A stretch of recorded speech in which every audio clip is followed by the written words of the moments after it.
ผู้ให้ทุนลงติดตามเวียก่อสร้างเส้นทางอยู่เมืองแอดแขวงหัวพันสนับสนุนโดยน้ำดื่มหัวเสือในวันที่ 17 พฤศจิกายน 2023 คณะผู้แทนจากธนาคารเพื่อการพัฒนา KfW นำโดยทานนาอเล็กซานดราสเปโนเซียวซานวิศวกรทางได้ลงติดตามการก่อสร้างเส้นทางชนบทอยู่เมืองแอดแขวงหัวพัน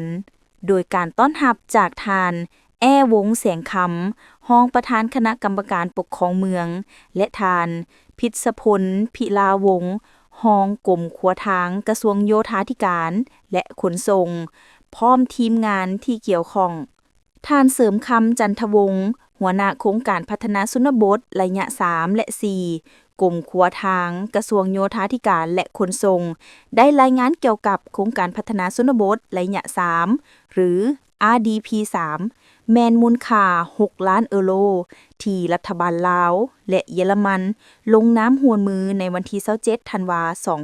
2021 โครงการมีเป้าหมายฟื้นฟูปรับปรุงเส้นทางชนบทใน 4 เมืองทุกข์ยากแขวงหัวพัน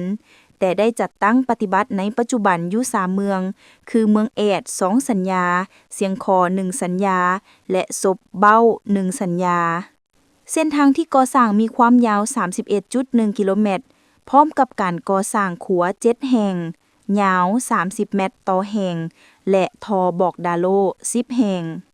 นอกจากทางและขัวโครงการยังสนับสนุนก่อสร้างห้องการบ้าน 7 บ้านปรับปรุงสุขศาลา 2 แห่งจัดซื้อเครื่องมือทางการแพทย์ปรับปรุงห้องการโยธาธิการและขนส่งใน 3 เมืองเขตเรียบน้ำมา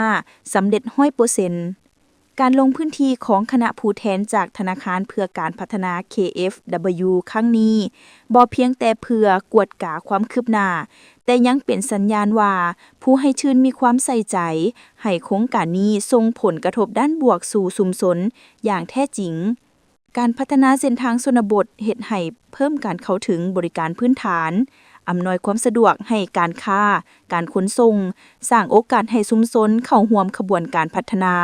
ถือเป็นจุดที่สำคัญต่อการยกระดับคุณภาพชีวิตในเมืองทุกยากทั้ง 3 เมืองให้ประชาชนไปมาค้าขายได้สะดวกสบายหลายขึ้นความซื่นใจมีหน้าตาเป็นแบบใดหน้าตาซื่อๆแต่เห็นแล้วซุ่มซื่นหัวใจน้ำบ่น้ำดื่มหัวเสือคุณภาพเหรียญคำระดับสากลตื่มความซื่นใจห่วงใยทุกเวลา